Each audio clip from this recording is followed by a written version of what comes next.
What's up everyone? In this video today, I'm going to continue my series detailing my practice routine. See you in a second.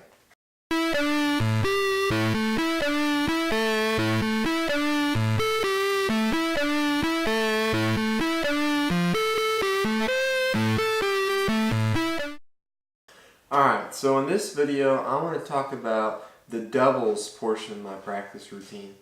Now, doubles is a little bit unique in that actually I think that it helps the other two disciplines whenever you practice it. I've found that whenever I shoot a little bit more doubles, it'll actually help my singles scores and my handicap scores both. I think this is because you get a little bit of a mix in that the first shot is a little bit before a normal singles target that you would shoot at in terms of distance, and the second target is a little bit before a normal handicap target that you would shoot at or right at as far as the distance of where the target is at.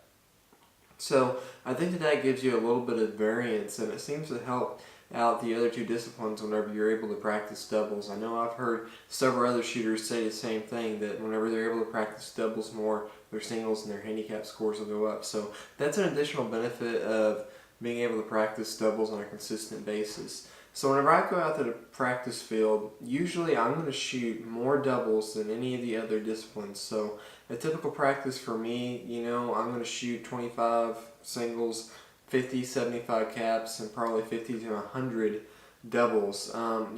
It's one of those things that if I'm feeling really good about where I'm at, I'll shoot the minimum of everything. If it's one of those times whenever I'm feeling a little bit not quite good in one of the disciplines, then I'll shoot a little bit more of that. But doubles, I feel like I shoot more doubles shells probably throughout a year in terms of practice than I do anything else in comparison to singles and the handicaps. Now don't get me wrong, you need to practice your singles and you definitely need to practice your handicaps because those are two vital areas, but doubles definitely does help both of those out as well.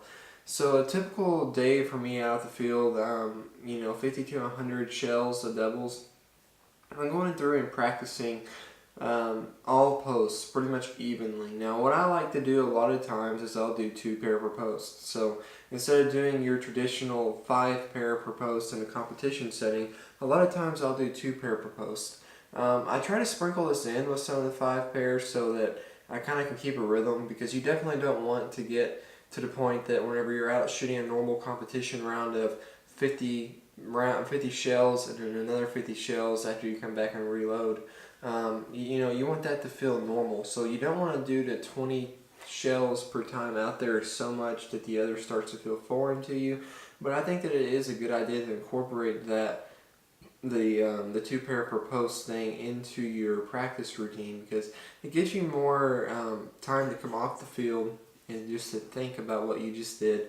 Think about some areas that might have gone wrong. So, for example, if I'm going to practice 50 doubles, a lot of times I'll do 2 boxes of 20, and then I'll just go out and do the last 10. Well, the last 10, what that does is it gives me the ability that if I feel like I have a weak post, I can go out there and just shoot those 10 shells on that post, because chances are I've already shot the 40 shells, so I probably know what I'm doing wrong.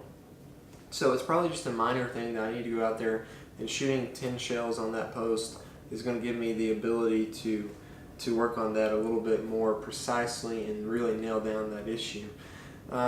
In terms of actually working on specific issues, I think that's something that it's important to focus on. If I'm struggling on posts 4 and 5, then that's the area I need to go on. For me, being a left-handed shooter, it's different anytime I shot right-handed, but whenever I shoot left-handed, I found that shooting on posts 1 and 2 especially is easier than 4 and 5, and shooting on post 3 is somewhat neutral, probably a little bit easier I think than 4 and 5.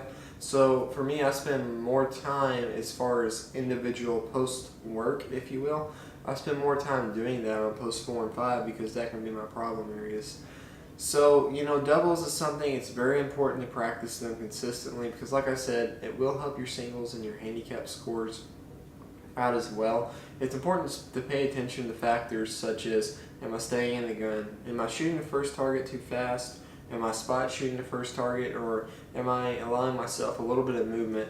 How's my timing from the time I pull the trigger on the first target to the time I pull the trigger on the second target? It's important to be thinking about all these factors so that you can nail them down. The last thing that I really want to talk about in doubles practice is make sure you vary how you set the targets. So I think it's important that you don't always shoot perfect targets in all three disciplines whenever you're practicing. So for example, I can tell you from my personal experience that whenever you go to a tournament, chances are the targets aren't going to be set exactly perfectly like you would prefer for them to be, or maybe even perfect, in terms of the ATA rulebook, just because you're not going to get perfect days a lot. There's going to be a little bit of wind variance, a little bit of cloud cover. Something's going to be slightly uncomfortable to you. So to me, I like to vary a little bit in my practice. I may throw targets that are a little bit high one day, targets that are a little bit low, targets that are a little bit soft, targets that are a little bit too fast. Just kind of vary that up. And I think this is really important in doubles because I found that doubles in particular seems to be where whenever you go to tournaments that they're not going to be set perfectly more so than a singles or a handicaps round. Just in my experience, that is what I found to be true.